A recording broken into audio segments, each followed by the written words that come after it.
Assalomu alaykum, Dasturxon kanaliga xush kelibsizlar. Bugun sizlar bilan ko'rib turganlaringizdek medoviy torti tayyorlaymiz. Juda ham yumshoq va mazali bo'lib chiqadi.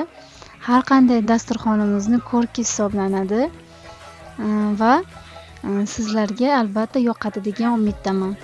Endi esa bismillahirrohmanirrohim deb ishimizni boshlaymiz. Birinchi bo'lib kremni tayyorlab olamiz.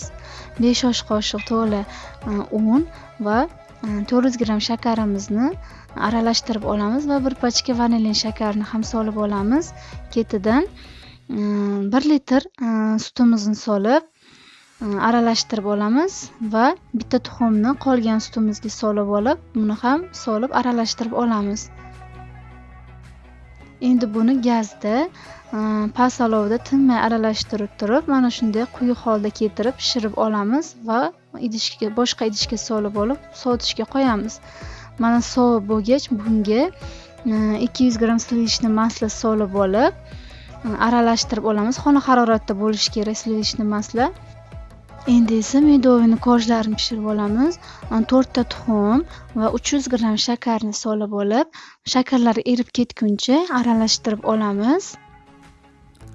Tuxumlar xona haroratida bo'lishi kerak. Mana endi shakarlar erib bo'ldi. Endi bunga 1 osh qoshiq sodaga 1 osh qoshiq uksuzni solib o'ldirib olamiz va massamizga solib olamiz va aralashtirib olamiz.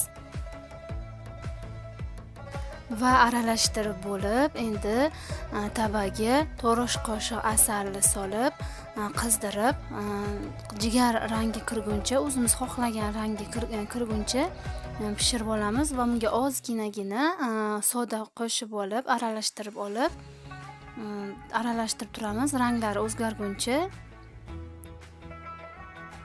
Mana xuddi shu tusda kirgandan keyin bunga 200 gram margarin soldim. Margarin solib yaxshilab eritib oldim. Mana erib bo'ldi. Endi buni oz-ozdan tuxumli massamizga issiqligida qo'shib boramiz. Mana qo'shib olib aralashtirib turamiz. Mana ranglari juda ham chiroyli bo'lib chiqdi. Endi aralashtirib bo'lib bunga un solamiz. Unimiz 700 gramcha ketdi menga. 700 gramdan ko'proq ketishi ham mumkin. Hozir oxirida quyuq-suyuqligini ko'rsatib o'taman. Aralashtiramiz. Mana xuddi mana shunday quyuqlikda bo'ladi.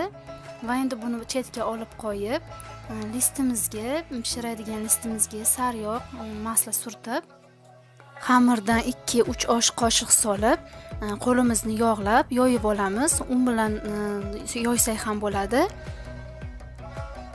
Mana men qo'limni yog'lab, yoyib oldim. Ko'rib turganlaringizdek oson yoyilyapti. Va buni oldindan qizdirilgan duxovkada 180 gradusda pishirib olamiz. Mana pishib chiqdi. Endi buni listdan ko'chirib olamiz. Mana endi hamma kojlarimni pishirib oldim va bittasini men urug'oq qilish uchun maydalab oldim, bitta kojni. Endi buni listimizga, qolipimizga joylab olib, shakarli suvli bilan namlab oldim kojni va bunga keyin krem surtib oldim va birin-ketin krem surtib, kojni qo'yib terib chiqamiz.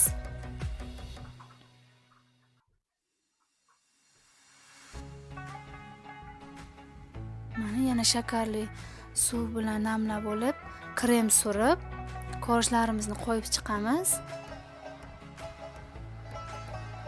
Endi esa oxirida kojlarimizni ustidan krem surtib, urug'ni sepib olamiz. Mana endi buni xolodilnikda men 6 soatgacha qo'ydim. 6 soatdan keyin qolipdan ko'chirib olib va yonlarini, kremini yaxshilab tekislab oldim va urug'larni yopishtirib oldim. Mana endi medoviy tortimiz tayyor bo'ldi. Inshaalloh bu videom ham sizlarga yoqqan degan umiddaman. Agar bu medoviy tortimiz sizga yoqqan bo'lsa, kommentariyada o'z fikr va izohlaringizni qoldiring. Kanalimga obuna bo'lmagan bo'lsalaringiz obuna bo'ling. Yana keyingi videolarga ko'rishguncha, xayr, sog' salomat bo'ling.